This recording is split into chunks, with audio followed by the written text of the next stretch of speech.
It's shorter than you think. No think.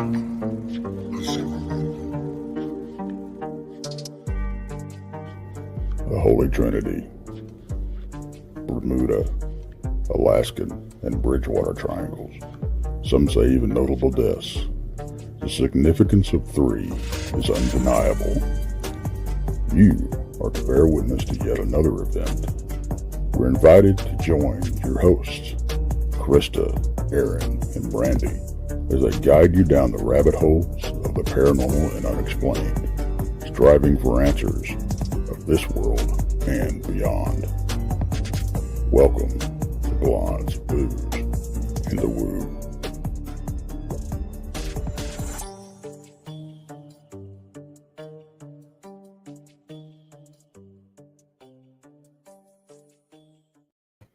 Hey everybody, welcome to Blondes and Booze.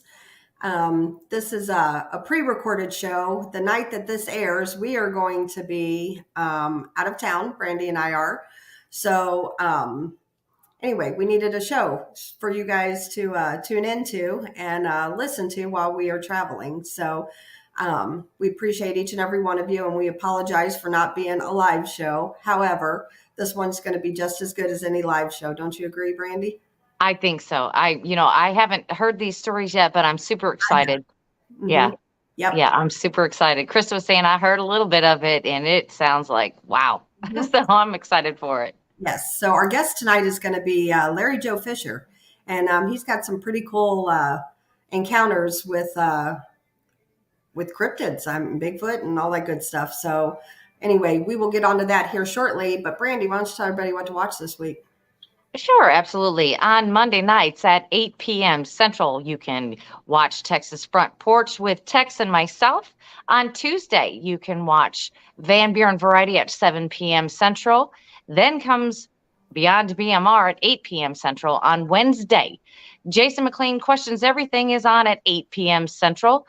On Thursday at 12 p.m. Central, you can catch Brunch with Bigfoot, Michigan Rob, and Krista.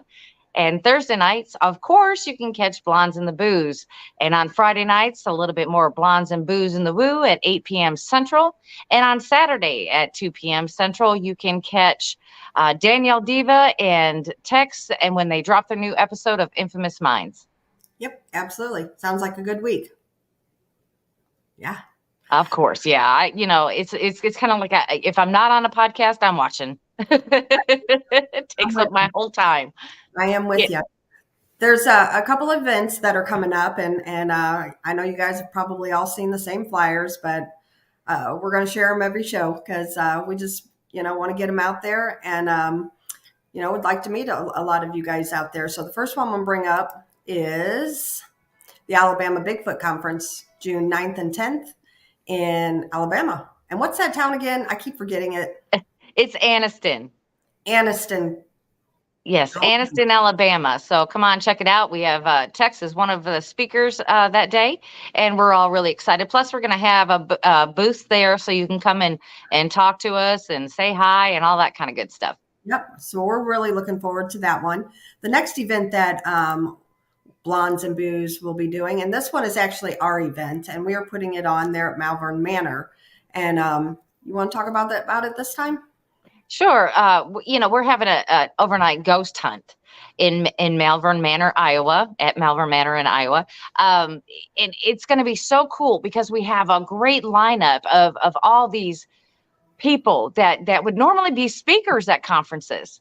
But you know what? We decided, hey, why don't we have them all come and investigate. Let's all have a good time, because we love to hear them speak and hear what they got to say, but sometimes I like that one-on-one conversation, and this will give you that chance, and especially to investigate with Josh Hurd, and he owns Malvern Manor. Dr. Rebecca Foster, of course, she's a medium, psychic medium, and you never know what we're going to run into, what she's going to run into in that point. Richard Estep, which he goes in and investigates these places and writes about them. He's got numerous books out. We have Terry Mosby, which she is into the paranormal, and she's also into UFOs. She's done a lot with the CE5 and Dr. Stephen Greer. So, we could possibly do a little bit of sky watching. And we have Tex, of course. Tex is also into the paranormal. Of course he is, because he co-hosts with me. Yeah, he doesn't host. He co-hosts with me. And of course, we're, on the cryptid side. So, I mean, we have a plethora of people in different genres. I really want to say of all that is paranormal and the unknown. Let's just say the unknown. But it's going to be a great time. Yep, absolutely. And like as Brandy said, all of the people that we have asked to come, they speak at other conferences and stuff. So we get actually a bonus side. Honestly, I'd rather investigate with them than listen to them speak. Yeah, because then you can cut up and be silly and but still ask the questions, learn something. That's what we like to do. Yep. And tickets are on sale right now. You can go to Blonde's Facebook page. They're posted there, and they are also on Eventbrite. If you type in Malvern Manor, it comes right up, and it is Saturday, July 8th of this year. So get your tickets for that. And then we'll talk about this one real quick, is the Smoky Mountain Bigfoot Conference. That is July 22nd in Gatlinburg, Tennessee. That'll be a good one. Actually, Brandy and I, we have a booth right next to Barton Nunnally. So you guys come over and meet all of us. And that'll be a good one. Don't you think so, Brandy? Oh, I think so. It's one of the bigger ones, and I'm really excited, to meet people and learn. That, I mean, that's what I keep talking about. I just love to learn. So. Yep. And then the next one we have Shadows of Rockford with the Kling Brothers, and that is up in Rockford, Illinois. Tickets are on sale for this now as well, and actually Richard Estep is going to be there. Yes. And so is Dana. Dana Stricker. She's a psychic medium. She's going to be there, and I love her. Yeah. I love her. She's such a hoot to talk to. Yep. So that's going to be a good time. And Brandy and I are actually going to be vendors over there at that one. And so we're looking forward to that. And you guys don't know anything about the Klings. They are a lot of fun, and they're very well educated in the paranormal, and they're by the book. They like to disprove and explain why, they do or do not believe something is paranormal. And that's what I appreciate the most about them too. Right. Next one is the second annual Dogman Cryptid Conference. And that is being held in Fort Worth, Texas. And that is Labor Day weekend. There's a fantastic lineup of speakers here. Brandy and I are going, and we're going to hang out with Tex and all of them too. And some of our friends are actually speaking. So we're really looking forward to that one. Do you have anything else to add to that? No, I sure don't. I sure don't. Now, this is going to be, exciting for me because I've never, been to one in Texas, a conference in Texas. Sure. So I'm excited. I'm excited about this one. Yeah, it's going to be a good one. The next one we have is SilCon, and that's September 15th and 16th in Effingham, Illinois. And I believe I saw that Keith Age, who he's going to be on an upcoming episode of Blondes. And then I think the Booth brothers are going to be there too, I saw on the website. Yes. They didn't get to come last year. Now I was there last year. Hopefully they'll get to make it this year. Yeah, so that'll be a really cool one. There's one I don't have a flyer for yet, and that's in St. Louis, and it's a horror fest. And as soon as I get more information on that one, I think it's the first weekend in October. Brandy and I will both be at that one. And then the last one I'm going to share with you, once again, it's the Kling Brothers. It's Lone Star Paracon, and tickets are on sale for that now. And Brad and Barry, they've been adding speakers. I know right now they have confirmed Jason Hawes with Ghost Hunters, the original Ghost Hunters. And then, and I know Lyle Blackburn has also been confirmed for this one. They have other people they've reached out to, and so we won't give that away. We'll let them give that away. And Brandy and I will also be at that one, and we're gonna be a vendor at this one too. So, right.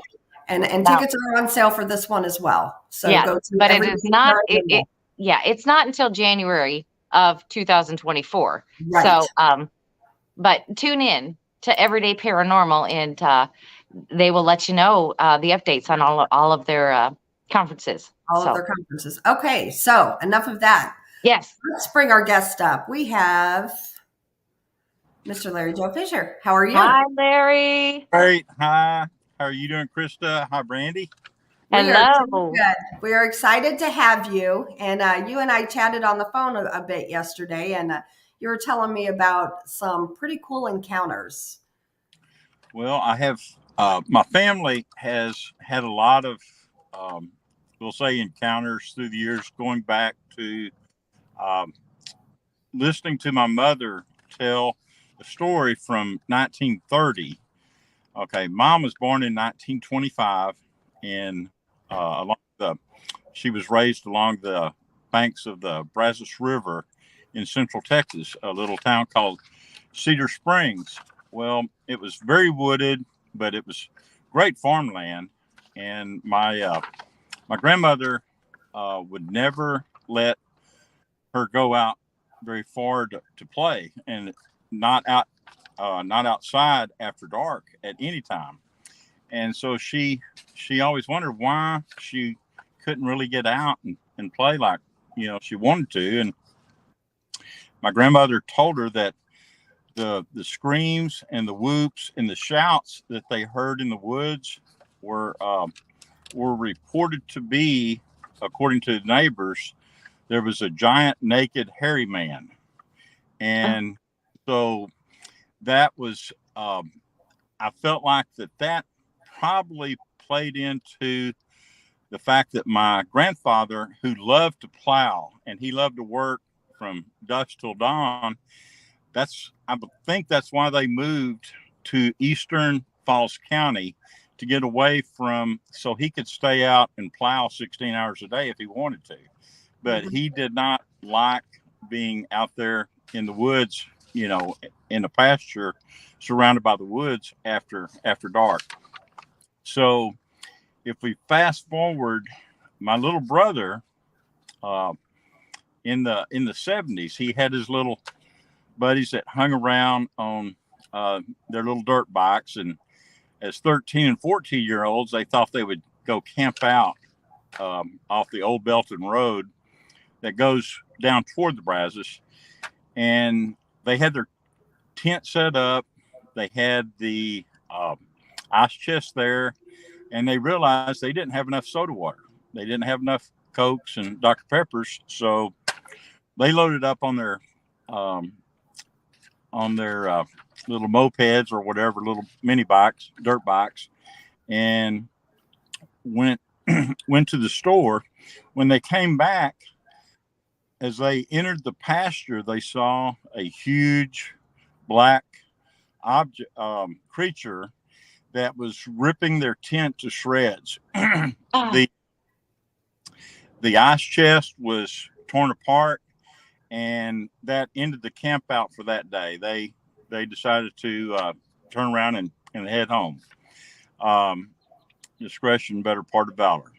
But then fast forward to into the 70s, I had talked with some friends about some experiences of, that my sisters had when they were out coon hunting with their boyfriends back in the 60s, late 60s. They were out in a pasture, and they noticed a figure coming out of the creek, and it was backlit by the moon, and that figure got larger and larger, and then it was running faster and faster toward them. And my oldest sister turned to the rest of them and said, "Look at that." And as they turned, they saw it getting closer and closer. The guy cut the vehicle on and sped away, and the Bigfoot basically made it to the vehicle and was actually able to scrape the back of the vehicle as they drove away through the pasture. So that ended the coon hunting for them in the 60s. So Larry, can I ask you a question? sure. How fast, I hear a lot of reports how fast Bigfoot is. Did they say like the time frame or how fast, it took for Uh, the? I think that if the Bigfoot had wanted to actually get them, it probably could have. I think it wanted to scare them out of the Sure. place. They had problems getting the vehicle started, and that allowed it to get closer and closer. But they did floorboard it, so maybe it was after them. Yeah. They were bouncing through the pasture as fast as they could drive. So I Right. don't know what their top end speed was through Mhm. a plowed field. I just don't know what they would have been able to get up to back then. That was Sure. a long time ago. Yeah. But so we had some cowboys who were really, really tough. They were always winning their fights. They were hardworking cattle guys. And this story that was related by a friend of mine there in Marlin, the cowboys had told her that they had gone out and worked at Haynes pasture, and they had opened up this is 1 mile from where I live right now, 1 mile. Wow. They had opened up the tailgate, and the three of them were sitting there just fixing to open a beer and call it a day. And they happened to glance, and they said about 100 yards across the fence line, they saw something between 7 and 8 foot just standing there staring at them. And it was a Bigfoot. And these big tough cowboys that never backed away from a fight loaded up and drove to town. That ended their little session there. So when that was related to me, that happened in the 70s. Mhm. And so fast forward, when I was in pilot training, I left my Ranchero back in town, and I had a different vehicle to take me to Lubbock to Air Force pilot training. And my little brother was he was dating his girlfriend, who's now his wife of, I'm going to say, 38 years. Mhm. And they had gone out to do a little smooching, and they had backed up to a wood line on the old Belton Road. And while they were sitting there, the tailgate on my Ranchero was down, but that wood line, it was thick with briars, cactus, brambles, hackberry, all kinds of little trees, and elm, and different trees from Central Texas. Sure. And so they were sitting there with the moon off to the west over the area around the Brazos River, and they noticed the front end of the truck had risen, and the back end had dipped way down. And so my brother, he was sitting there thinking, well, maybe some of my buddies are messing with me. Mhm. And then started thinking, no, my buddies know not to mess with me, especially after dark. So he rises up and looks, turns his head, and he sees two big red glowing eyes. And he slides back down, and he says, Becky, tell me what you see. And Becky turns her head and looks and slides down the seat. And she said, I see two large red glowing eyes. Wow.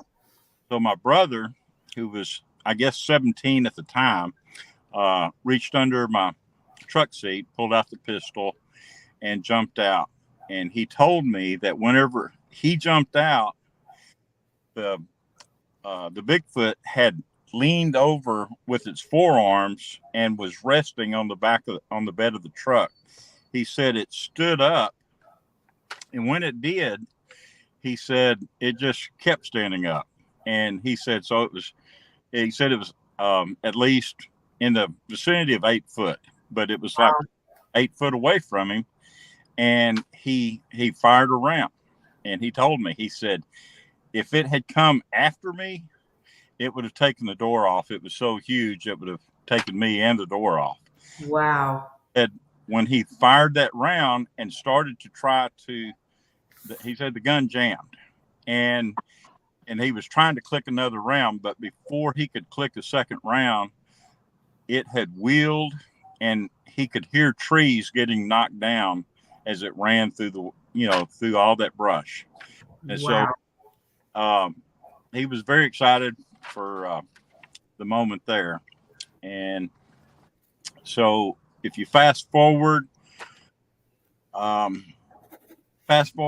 the 90s, we always went and hunted with our kids out at Davy Crockett National Forest, and off Louisville Road below Crockett, going down toward Groveton in East Texas.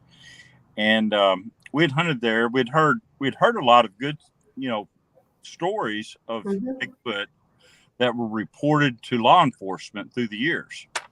And but we had never encountered anything. So one night we're up there at the camp, and it's about midnight. We've got to get up at 5 to get to the stand. And so we were just fixing to, we were sitting there finishing some stories and talking to one each other about where we were going to be hunting. And we were listening to the frogs and the crickets and the night birds, and there was a roar that came through that just silenced everything. And I heard William say, James, hand me my gun. And so I was looking for mine. Well, we actually nothing happened, but the woods stayed quiet. So after we went to sleep, we both heard something walking through our campsite, probably about 2 to 2:30 in the morning. Neither of us, really stirred from our tents to check it out. But so after an uneventful hunt the next morning, we drove to a little community, either Groveton or Alto, south on 287, went to a restaurant, and we were sitting there, and there was a rancher, pig farmer, who was sitting at an adjoining table. And he actually had a hog farm on Louisville Road, which is in, right off 287 in the Davy Crockett, probably a half mile where we were actually hunting. We had passed his property several times. Well, he mentioned to us that we wouldn't believe what happened to him last night about midnight. And so we listened to his story. He said that he heard the hogs squealing like he'd never heard them squeal. So he went out to see what was going on, walked out in the back, and he looked and saw a 300-pound hog laying there dead. Wow. And as he's watching, he looks up and he sees a Bigfoot with another 300-pound hog throwing it up against a tree to kill it. And he said it grabbed a 300-pound hog under each arm, stepped over his fence, and then turned and let out an incredible roar. And that's about the exact same time that we heard what we heard that night, previous night. So that was a pretty incredible little close call. Did that not, I don't know. It would startle me if I heard the roar, but then when you find out the story that somebody else, you find out actually what happened and why you heard that roar. I don't think I'd ever go back out there again. We haven't gone near as much since then. We actually no, we probably did hunt for probably another 6 years, 7 years. I took all of my children out there hunting, but I was always on the lookout after that for. I wish I'd have known to look for tree structures back then, and I wish I'd have known all of what to look for, because I'm sure I could have found it, because there were so many reports in the Davy Crockett National Forest that were called into the sheriff's department. And since I'm bringing up the sheriff's department, there's a little county Leon County, down on 245, down on Interstate 45 going to Houston. And so one of the sheriff deputies had moved to where we lived, and he was part of our little domino group, and he was actually commuting out to West Texas. That's where he had decided to take a job after he left Leon County. And he told us that he wished he had $1 for every call that he got from people in the county out in the rural area asking him to please go check because their wife and kids were scared to death about the Bigfoot looking in their window. So Wow. he was always getting those phone calls, but he did tell me something that was very, very interesting. There's a little area near Oakwood at Highway 79 and Highway 84, and it was a type 2 hunting property. And he told me that, it was, everybody was out there hunting, you could pay that extra to go hunting at that state-owned property. Well, after 1 year, all the signs changed. They took it down. It was no longer type 2. Somebody had seen either dogmen or Bigfoot in those woods. So the signs that popped up at that property, and they're still there, it says no trespassing. Trespassers will be arrested. And he told me that the people that were being brought in that did trespass, that didn't know about that, the people, and this makes no sense to me, it's state-owned property, but it was U.S. Marshals that patrol that property. And the U.S. Marshals bring them in to his jail for trespassing. So that's not too far from where we hunted. Wow. That's, on a scale of, it's probably 60 miles or so. It's not that far. Right. But so he had a lot of phone calls. This buddy of mine that's a sheriff's deputy had a lot of calls while he was at Leon County for those 17 years before he moved to North Texas, where we were living. And then I need to tell you about a great friend of mine who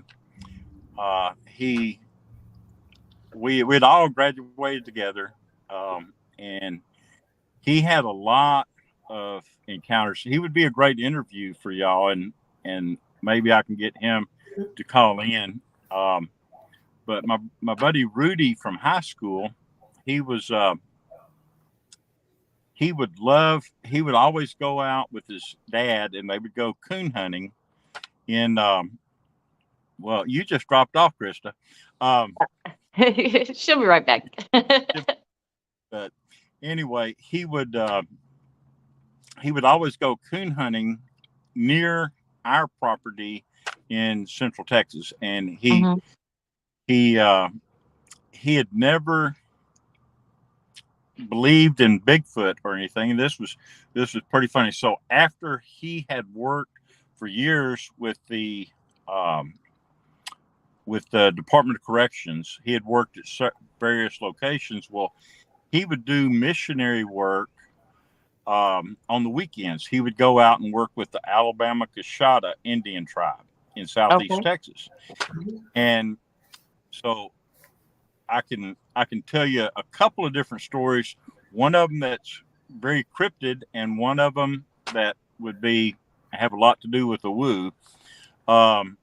But he said that when he asked if he could hunt on their property, they said, "Sure, you're welcome to hunt the reservation, but we do have Bigfoot out here." Wow. And they said, "We're too worried about him, about the Bigfoot. It's the little people that we're concerned about." And anyway, he just sort of laughed, thought that was funny. So he gets his 30-30 and he finds a spot in the woods, and he's sitting there looking down a tree line. and all of a sudden the woods get completely quiet. All the birds, crickets, everything gets totally quiet. And as he's sitting there waiting, he hears a crunch, and he thinks this is going to be a huge buck.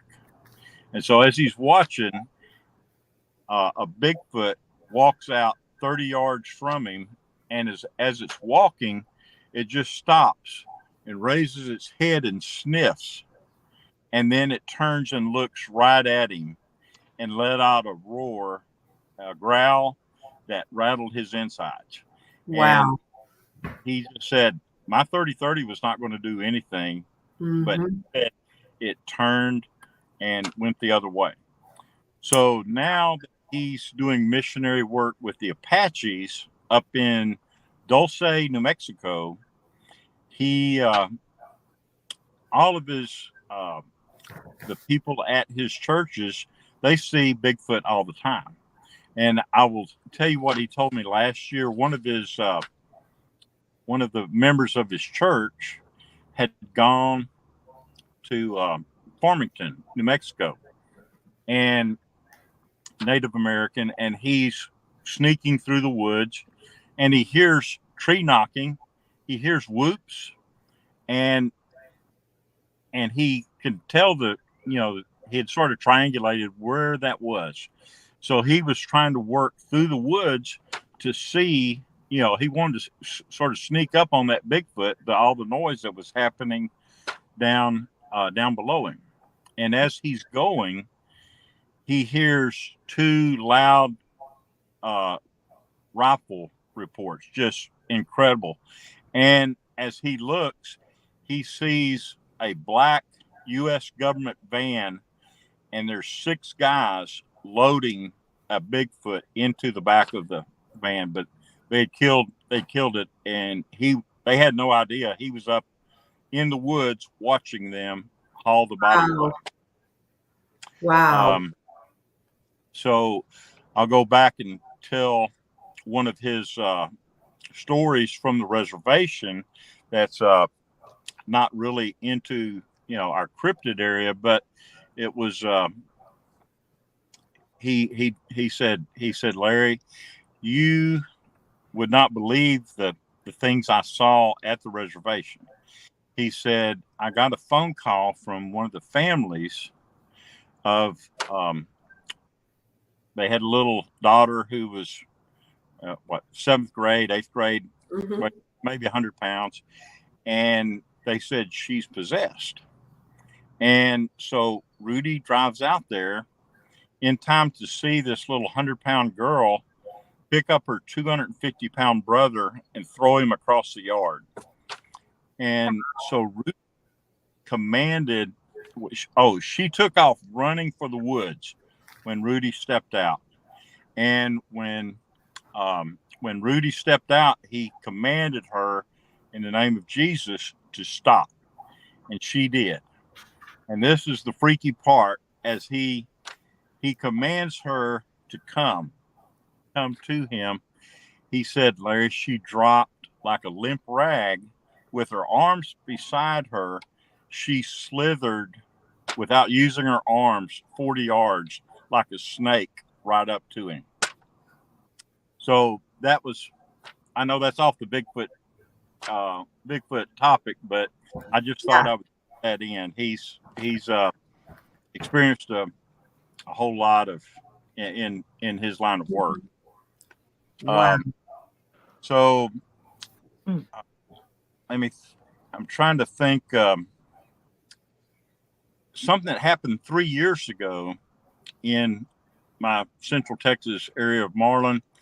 My brother, who spends a whole lot of time in the woods, he used to, until he got the job that he's doing now. It's really cut back on his recreation of hunting and fishing, but he had a classmate who had camped out at the city lake, and she had taken her grandchild out. They camped out and they were going to go fishing at the city lake. So as they're walking, the little grandson grabs his grandma's pant leg or skirt and whispers, "Mama, Grandma, there's a bear." They look, and there's something bent over on all fours at the edge of the water, and it looks like it's either catching crawfish or playing or whatever. But so they took a few steps to try to get a different angle, Mm-hmm. and it popped up, and it ran, it sprinted, and it was about 4 foot tall. It was a juvenile Bigfoot, and it's off to the woods. And so the classmate of my brother calls him up and says, "William, I know you know everything that's in the woods. What kind of bear runs on 2 legs?" And anyway, he just laughed to himself. So here's what happened shortly after that.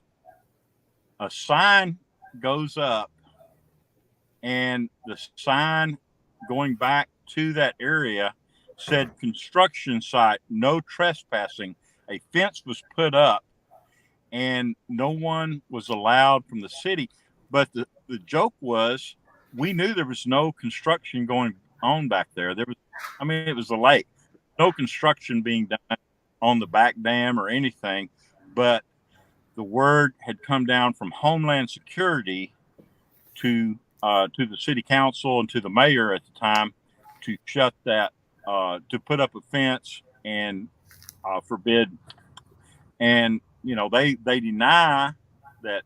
They said it had to do with pollution. They didn't want people polluting the water source. You can't drink that water anyway. I don't know what they're talking about, but anyway, it's a lot of agricultural runoff has gone into the water. We're going to try to get that fixed later on, but anyway, it was the timing of it was pretty funny. That it was, and there were some articles that came out in the paper about that time about bear, the potential of bear in the area, because I guess other people had seen questions. There's no bear in Central Texas. We're a long way from the East Texas and North Texas area, where they have bear, but we have not in Falls County anymore. We haven't had since probably the 1870s, 1880s. Wow. But let me think. There's Rudy had a very interesting experience, and this was he told me that he was planning to go coon hunting with his dad, and one of the kids that we went to school with had wrote him a note and said, "Here's a map." He said, "Why don't you come join me at this location? A couple of us are going to go see the Martians." And Rudy just thought that was hilarious. This guy saying, we're going to go meet the Martians. And so Rudy put that little note in his school desk, and him and his dad, a couple of days later, they head out to go coon hunting at their property. As they're driving down the road, a whole pasture lights up like it's day, and it stays. I mean, it's dark night, moonless night, and the pasture just lit up like it was day. And he's sitting there, his dad said, "We're not hunting tonight." And they turned around and drove back. So Rudy told me that later he opened that note that his buddy had given him, and the note was a map showing him where they were going to go meet the Martians, and it was the exact pasture that had lit up. Oh, wow. Interesting. Yeah. Interesting. It is, Chris. And as I'm listening to his story, I mean, Tex went to Brown Springs. Now, when he was describing this Bigfoot leaning on this truck, Mhm. that reminds me of the same type of scenario that happened to Tex. He was in Brown Springs, Oklahoma, and he has actually got the prints, Mhm. and you can see the hair marks. You can see that the fingerprints and the thumb is not it's not human. It's Mhm. not human. The way it sits, it's not human. And you could even see the fingerprints where they're not human. They do not even resemble what a human's fingerprints look like. And that brings me to the cooler part. He even said that it looked like somebody had opened up the cooler and scooped out some ice, and it got water and ice everywhere on in the truck, and then shut the cooler. So I mean, Mhm. what the stories that you're telling me is it's really, Mhm. I have not had an experience, so it's Sure. like it's really wild because they're very similar. Like they're very curious. they're you Hey, know they want to know what you're doing. um, I'm going to tell you somebody else's experience really quickly if we've got time. Yeah. Okay, just over 2 years ago, and I was living in Allen at the time, in North Texas, DFW, and I was having phone issues, and so I go up to the Verizon store, and I'm sort of waiting in line, and there's a really sharp dressed black gentleman, you know, uh, probably in his 50s, and Mhm. he's talking about where he had served. He was telling the guy behind the counter his phone problems, and he was talking about how now that he's retired from the military, he was doing contracts for the government, Mhm. and he mentioned something, and I was just sort of eavesdropping, and he said the military can shut things up. They can really be quiet about things and cover things up. And so I just sort of popped off, and I said, "Oh, you mean like Bigfoot?" And he turned and looked at me, and then a big smile came across his face, and he said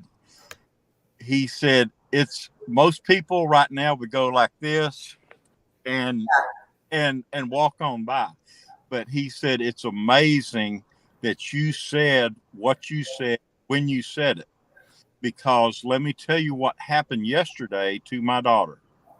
And he said, I live in Wiley, and he said my daughter several times would come to Plano just through that little back area under Lake Levon, take the back roads.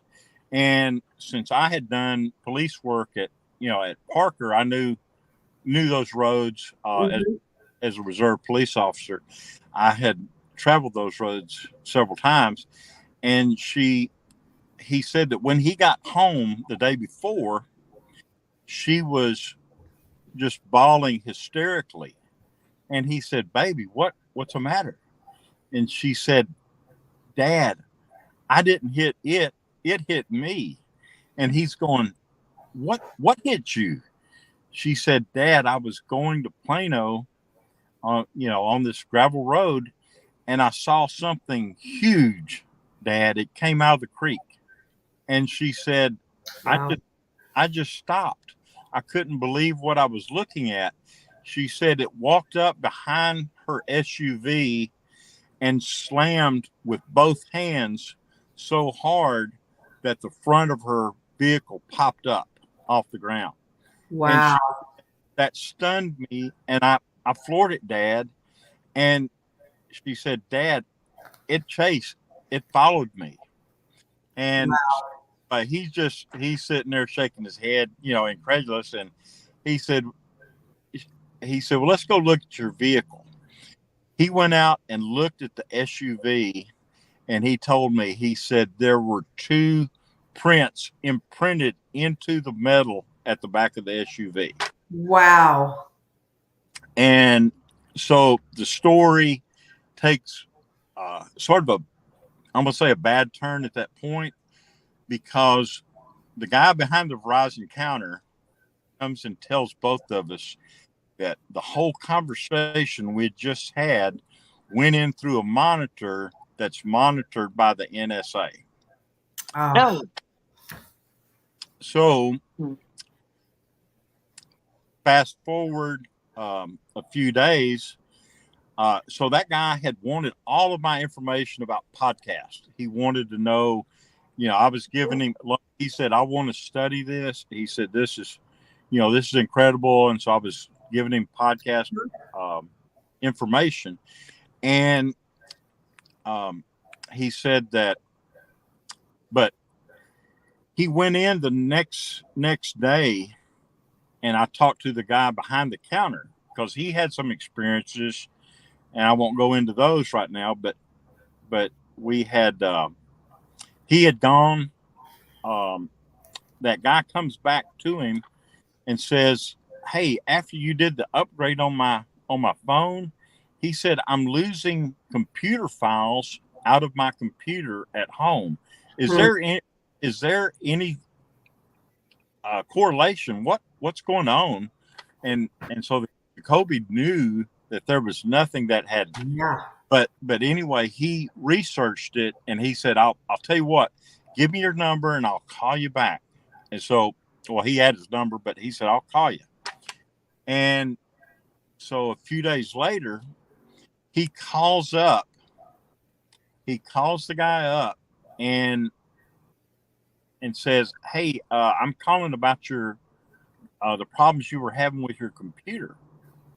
And the guy, he could tell that there was either someone listening in or someone was there with him at that moment, because he said, you've got me mixed up. There's nothing wrong with my computer, nothing at all. And Jacoby knew that there was something way fishy.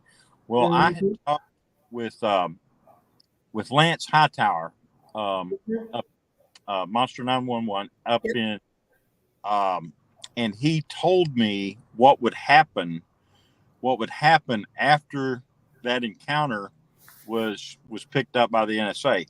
He told me before this ever happened, he said he will get visited. They will fix his car, and they will tell him that if he wants to have a normal life, that he will never mention it again, and he will make sure his daughter never says anything about it. And so Lance called it, and Lance further told me, he said, and Larry, he won't be having a Verizon phone. He will have to switch plans. Well, Jacoby later tried to get in touch with him, because we were supposed to get caught up and tell him some more about Bigfoot and Dogman and different podcasts. Jacoby went into the master Verizon deal. That phone, when he tried to call back subsequently, it was a non-working number. So he went back to check, and he said, Larry, even our executives can't do what has happened. His name is not listed in the current or the past customer base. And he's no one that I know of that can take it out of the customer base. But just like Lance said, that's what was going to happen. It was struck, it's gone. Wow. Yeah. And those kind of stories are not uncommon. Right. No. Yeah. It's kind of like we hear more than we really want to hear them. I mean, it's just more common than we want it to be, unfortunately. It is. But, there's people like you that will tell the story no matter what. And we love that, Probably a detriment. Yeah. Yeah. It's just kind of like, I'm glad that you came on the show and it shared the experiences of others Oh, that you know, and plus yourself. And, we really do appreciate that because Chris and I I, actually do have questions. okay. So if you have a couple minutes, we will have to take a break here in 2 minutes. If you have a couple sure. minutes, I've that got you, a couple minutes, and I do want to throw in one little bonus story that I told you about at the end about can the you hold on to that, because we have to take a 2 minute break, or in 2 minutes we have to take a 5 minute break, and then we'll come back and finish that, because I do have some questions listed for you, Sure. and we'll try not to go on too much longer after. But yeah, I got some Yeah. questions down here for you. Yeah, you can't tell us stories and us not ask questions. Okay. It's really hard for me to just sit here and go, Right, Well, absolutely. So if you give us 5 minutes, everybody stick around. In 5 minutes, we're going to come back. We're going to hear Larry's next story, and then both, I know Brandy, I'm sure, has questions for him as well. Yes. So very good. stay tuned, and Oh, we will return. thank you.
Four minutes to go, folks. 4 minutes.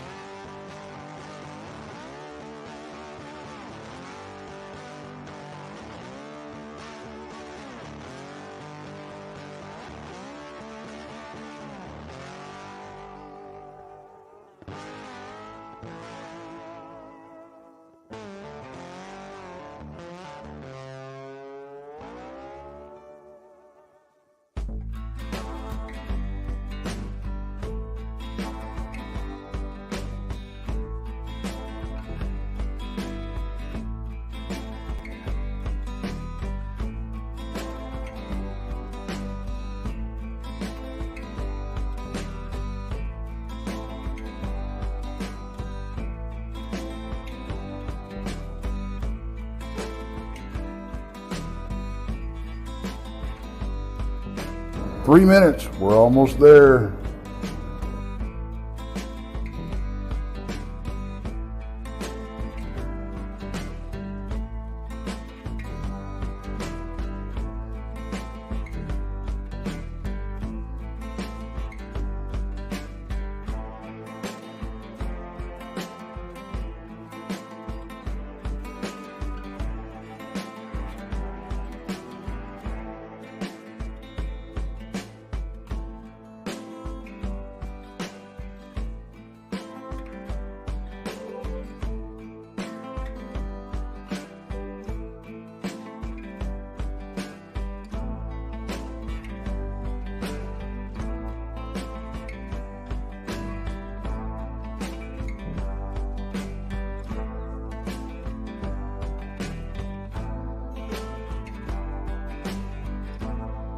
Two-minute warning, guys. 2-minute warning.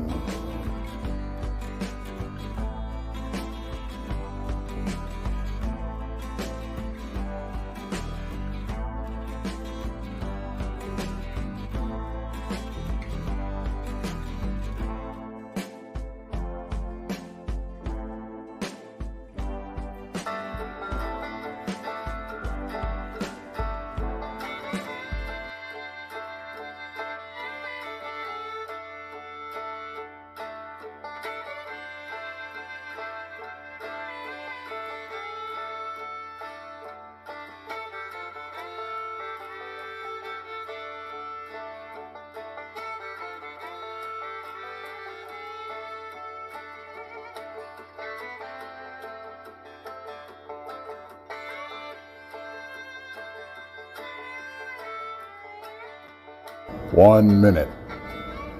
1 minute.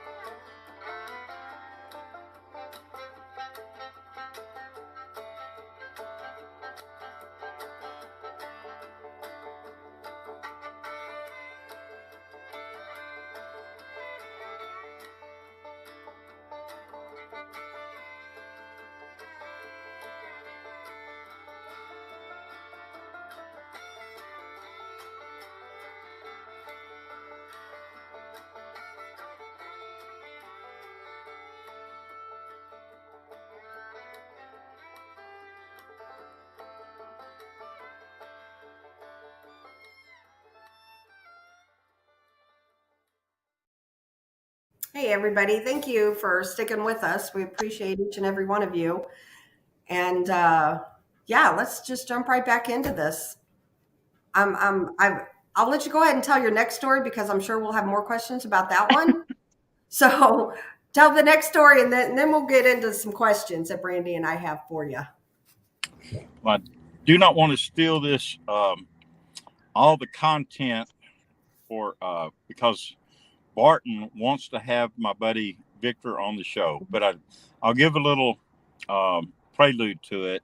Well, don't tell us anything that Barton may have because I don't want to step on his toes. He's a good friend of ours, so I understand. I want Barton to have this for Inhumanoid, so I'm gonna let Victor. I'm gonna let all of Victor's stories go directly to Barton. But one thing I will tell you that my friend who's a Native American whose grandmother lives in or grew up in the reservation in Oklahoma, what she told him about the dogmen and the Bigfoot that she was always seeing, she was tired of them coming around her garden and her area, looking in her window. She took a mixture, a diluted pine sol, and put it all around the property under the theory that their olfactory glands were so much more stronger and developed, and she never had any more problem. Whether that was coincidental, but that's what she did. She lined her property with pine sol and diluted with water. So I will send this episode on to Victor because Victor's told Barton over and over and over, I'm going to get it. I'm going to round up all my notes and all my documents and tell you the story. So awesome. I'm going to leave that for Barton. Absolutely. We're big fans of Barton's too. We always go back and watch his content that he puts out for sure. So I look forward to hearing that one. And Brandy, every day. I talk to Barton every day, at least once. Good deal. Good deal. They're good people. Brandy, we might want to think about making a pine sol mixture for our next LBL trip, huh? Take it around our cabin. Yeah, exactly. Doing the trip for Barton. Barton wants to take them apart with Midnight. You know, he wants to cut up. So he wants to see that. You don't want to scare them away. Well, he only wants the ones that have killed people. You know, he's not out to slash anything. Only the ones that have been doing the killing. Oh, I understand.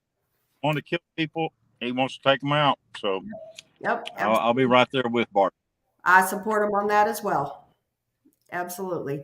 You know, I do believe there are, you know, people have positive experiences, you know, because you hear of children saying a bear, you know, kept them safe. Well, I don't believe a bear is going to keep a child safe, you know. So I do believe there are good ones out there, you know. So I don't believe in going out and slashing them all, but you know, the ones that are not so nice, I wholeheartedly agree. I back Barton on that. 100%. Well, yeah, absolutely. Well, you know, you got to think of with any apex predator that's out there, say a mountain lion or you know, a bear that is actively aggressive towards humans. Well, they go out there and they find it and they take care of the situation. Exactly. They don't leave it unattended. Right. So, I do believe that there are good things out there and there are bad things out there. Mm-hmm. Sure. Yep, absolutely. Let's get on to some questions. You said that the cowboy encounter with the Bigfoot was like a mile from your house today. Have 1 you mile from where I'm living right now. have you went out looking, or any weirdness happened at your house? I live at the edge of town. I I actually will send you something that was sort of pretty incredible.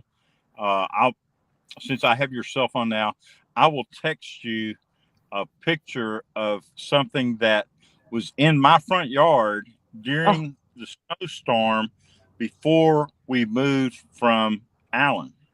It's when you see the prints, you'll be it was incredible, and then they disappeared, just like there was a portal, like it opened up, and Mhm. then walking toward another house, and then those prints were gone. So I'll Wow. send you pictures, but no, I haven't really looked um, in Central Texas for for the Bigfoot around there. I do pay more attention when I'm walking through, and I see suspicious things as far as trees that are broken off 7 8 foot high in the air. I do look for that more, but tell you the truth, I've been working so much for Wolf, down there in Austin doing security work for the last few months. Things Mhm. are slowing down a little bit from that, so I'll be able to go out and chase my hailstorms and get roofs replaced, for my roofing company. Mhm. But I have not had near the opportunity to get to the woods that I used to have. Gotcha. So I'm not very familiar with parts of Texas. So Mhm. can you explain like where you're at, like the terrain? I know you just said that you were on the edge of town, However, I've heard of a dogman encounter downtown St. Louis by the Arch, you Right. know. So to me, like it doesn't matter if you live in town or you live out in the It, country, they uh, can be anywhere. there's been several dogman encounters in Dallas, in Wow. in Dallas, exactly inside the city. 10 Hmm. Mile Creek, Mesquite. They Burleson is another large, DFW community just below Fort Worth. There's been so many encounters of dog men, um, but so as I live below Waco, and it's probably, I'm going to say, 95 miles north and east of Austin. Gotcha. So when I have to, it takes me 2 hours to go to work for Wolf for Josh with Yeah. PR if he's got a security spot that needs to be manned. So Mhm. I get some late notice sometimes, but that happens. Yeah, that's part but of do the. you believe that since you had an encounter that that has basically, I want to say marked, if you will, marked you to have more experiences now? I I mean, Here's when you get down to it, really, all of my, you know, there haven't been any quote unquote sightings by me. Okay, so we're talking everything has sort of been in the periphery. Mhm. I've had supernatural things, like when my very first stay at the Stanley Hotel. I knew nothing about the Stanley Hotel. We were coming in from Washington State. We got in town at midnight, and we checked into the fourth floor, and the kids are getting their blow up mattresses, and we hear footsteps up and down the hall, and my kids keep checking at midnight, and at 1 there's nobody running up and down the hall. We didn't know Mhm. any of the stories related that was where the fourth floor was where all the kids that had tuberculosis were Yeah. kept back. And then we smelled roses at 5 a.m. And there was no roses anywhere around. And then we found out that the maid would carry roses to each of the rooms where the kids with tuberculosis were housed on that fourth Wow. floor. And so we didn't find out any of this stuff, and we found out so many other things in our subsequent stays there. But as far as actually seeing a Bigfoot, there was a funny news a weather bulletin that came up last year, and there was a tornado, and people were lightning was flashing everything. Well, the station out of Waco carried a little. They had like a little static camera. I guess they were pulled over on the side of the road, and they were showing the area, and it lit up with, the wood line just lit up. And whenever it did, a Bigfoot, looked like a juvenile Bigfoot, jumped up and then just took off running. But you could see that on that little Wow. that little snippet from the news, and it was just pretty funny because my sister up in Waco saw it too. It was funny how that static camera caught Bigfoot. So as far as actually seeing Bigfoot, I haven't, but I've been within a mile of them, and I've been within a half mile of them. Well, I personally believe your camping trip. I believe it possibly. I was going to say your camping trip. I believe that was possibly a Bigfoot encounter. Oh, that was definitely a Bigfoot encounter. I mean, that's what I'm saying. So I mean, just it. because you didn't physically see it doesn't mean you haven't had one. Yeah, and so Right. it sounds like it was a lot closer than you would like to have had it. I think it was headed away for sure. Yeah. So, okay, my next question is, when you talked to the pig farmer and realized what he had saw, put two and two together, did you go back and look for footprints or any type of evidence? No, actually, that was actually the last day of our hunt for that. He had to get back to work. I had to get back to work. We didn't. I mean, every year we went to the same campsite. It was within 3 or 4 campsites. Whichever ones were open, that's the one we were at. But we just happened to be at one, and there was nobody else at any of the other camps that year, so we had to pick. Yeah, gotcha. Gotcha. I'm kind of like Brandy when she said, like you said, you talked about the Stanley and having that Bigfoot encounter. I'm on the realm that, I think once you're open and exposed to something in the paranormal realm, be it, UFOs, Bigfoot, paranormal ghost type thing, I think you're kind of like a beacon. Like maybe they can see that you've had one, so it's okay, to come to you, or something like that. That's just my personal beliefs. I do too. I think that it seems like most people that have seen them visually, they have repeat performances. Yes. It seems to happen. Now, I'm looking, and if they show up, they'll show up. But at the same time, I don't want a real close up encounter with a dog man at all, or as far as Bigfoot, because I've got a friend right now suffering from very bad health because of what she saw in California 3 years ago. Wow. And the close interaction with the Bigfoot had something to do with it, whether it has radiation or what.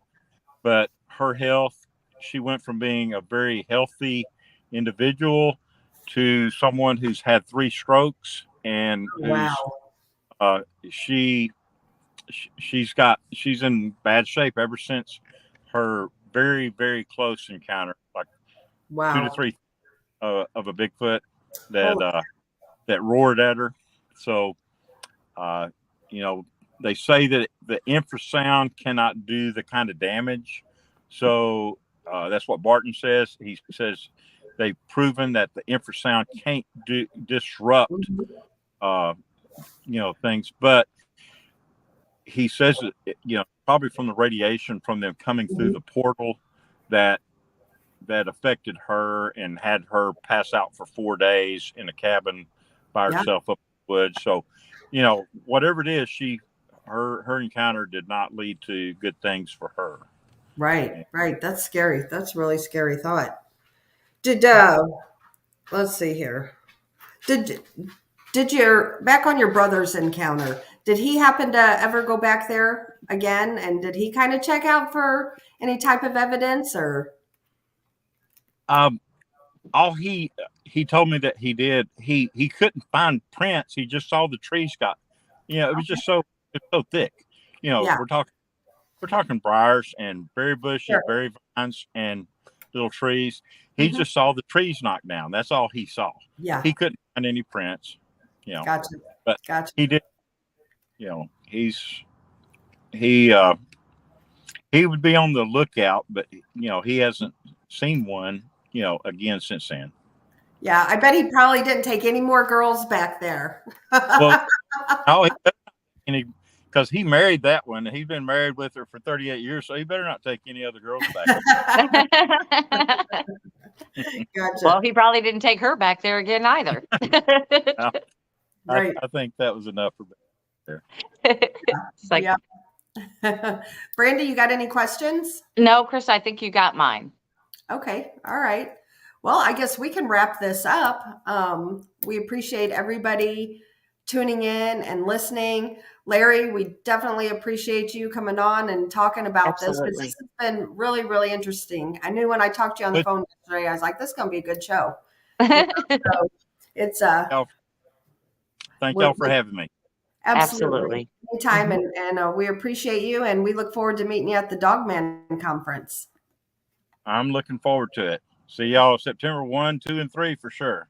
That's it. We'll be there. All right. Good night, everybody.